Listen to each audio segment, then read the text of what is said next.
Welcome to the Musar HaTorah podcast for Parshas Hazenu. Join us as we explore the weekly Parsha, uncovering valuable insights and striving to become the best versions of ourselves through Musar teachings. As we near the conclusion of the Torah and approach the end of Moshe Rabbeinu's life, we encounter a narrative that seems on the surface quite straightforward. Yet, as we'll discover through the penetrating insights of our Chachamim, it contains profound lessons about the nature of spiritual relationships and the bonds that connect us to those who guide us in Torah. At the very end of Moshe's life, we read these words in Devarim, Perek Lamed Beis, Posuk Mem Ches and Mem Tes, Vayedaber Hashem el Moshe be'etzem hazeh le'mor, alei el har ha'aravim, vazeh har nevo asher be'eretz Moav asher Al Panei Yerecho Ure'ei Es Eretz Canaan Asher Ani Nosein LeYisrael LaAchuza. And Hashem says to Moshe on that very day, go up to the mountain of Aravim, Har Nevo, which is in the land of Moab, opposite Yericho, and see the land of Canaan that I am giving to the children of Israel as a possession. Rashi there makes a fascinating observation about the phrase on that very day, Be'etzam Hayom Hazeh. He points out that this exact expression appears in only 3 places in the Torah. Obviously here, at Moshe's death. Secondly, at the time when Noach entered the Teva, the Ark. And third, when the Jewish people left Egypt. At first glance, this seems like a curious literary parallel. However, Rashi explains a deeper connection. In all 3 cases, people thought that they could prevent what was happening. In Noach's time, people mocked him and thought they could stop him from entering the ark. When the Jews left Egypt, Paro and the Egyptians believed that they could prevent the Exodus. Here, with Moshe's death, there was a similar dynamic at play. This explanation raises a penetrating question asked by Rav Chaim Shmuelevitz Zecher Levracha, the legendary Rosh Yeshiva of the Mir Yeshiva. In the cases of Noach and Yetzias Mitzrayim, it is clear why people thought they could intervene. These were human actions that could theoretically be stopped by force or by persuasion. However, regarding Moshe's death, what sense does this idea make?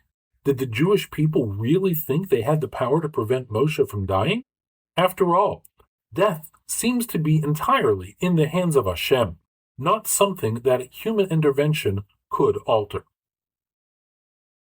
Before we explore Rav Chaim's answer, let's examine a similar situation described in the Gemara in Sanhedrin Daf Kuf Aleph Amud Aleph.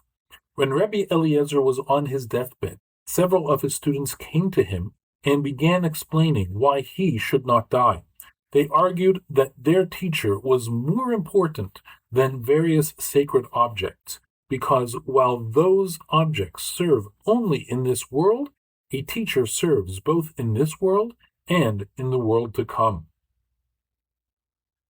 Rav Chaim provides a profound answer that illuminates the very nature of the relationship between a Rebbe and a Talmud, a teacher and a student in Torah.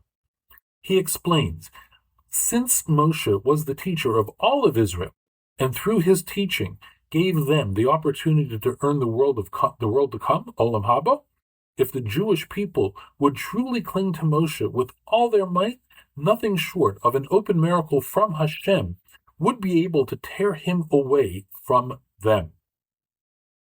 This is exactly what was happening with the students of Rabbi Eliezer as well. They understood their teacher's essential role in their spiritual lives, and were attempting to prevent his death through the sheer force of their spiritual connection to him. Rav Chaim explains that this bond between teacher and student works in both directions. Just as a student cannot survive spiritually without his teacher, a teacher cannot survive without his students. The spiritual connection is so profound that neither can exist fully without the other. This principle is so fundamental that it actually affects Jewish law. In Maseches Makos, we learn that when someone must be exiled to one of the 6 cities of refuge, Ari Miklot, if that person is a teacher, his students must accompany him. Conversely, if a student must go into exile, his teacher must follow him there as well. The spiritual bond is so essential that it cannot be broken even by legal exile. What does this teach us about our own relationships with those who guide us in Torah? Whether it's our rabbis, our teachers, our parents who taught us Jewish values, or our study partners who help us grow, these aren't merely convenient arrangements or professional relationships. They are spiritual bonds that connect us at the deepest level.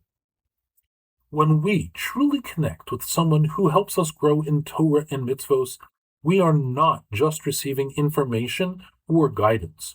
We are entering into a relationship that has the power to affect both our spiritual destinies.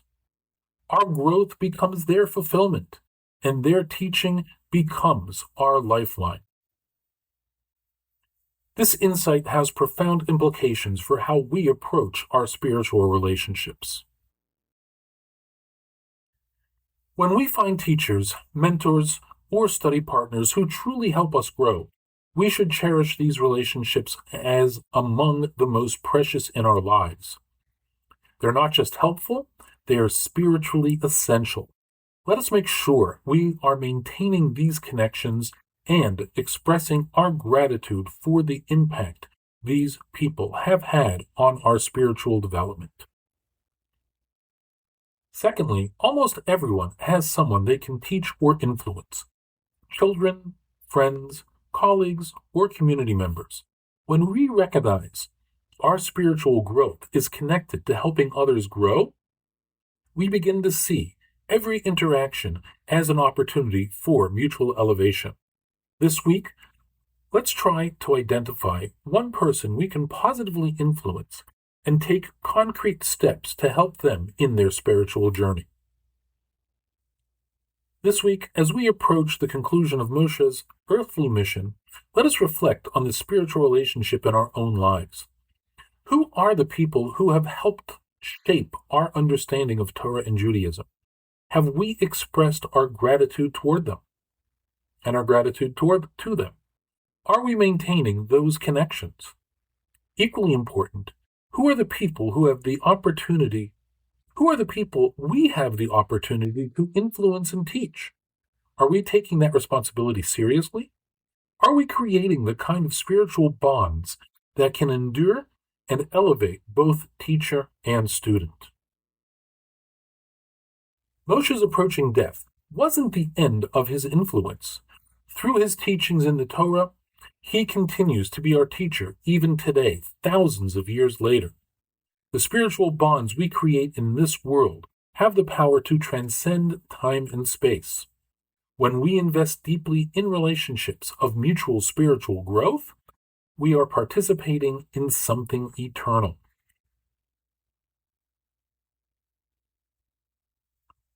The parallel between Moshe's death and the stories of Noach and Yetzias Mitzrayim teach us that spiritual bonds have a power we might not fully appreciate. The Jewish people's desire to prevent Moshe's death wasn't futile or naive. It reflected their understanding of how essential their teacher was to their spiritual survival.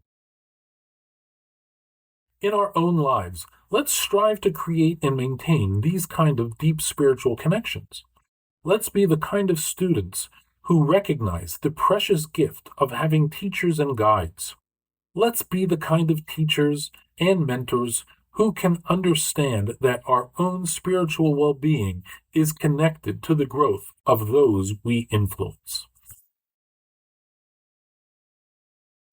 Through Moshe's example, we learn that the connection between teacher and student is among the most powerful forces in creation. May we all merit to both seek out those who can guide our growth and become the kind of people who can guide others, building relationships rooted in mutual spiritual elevation.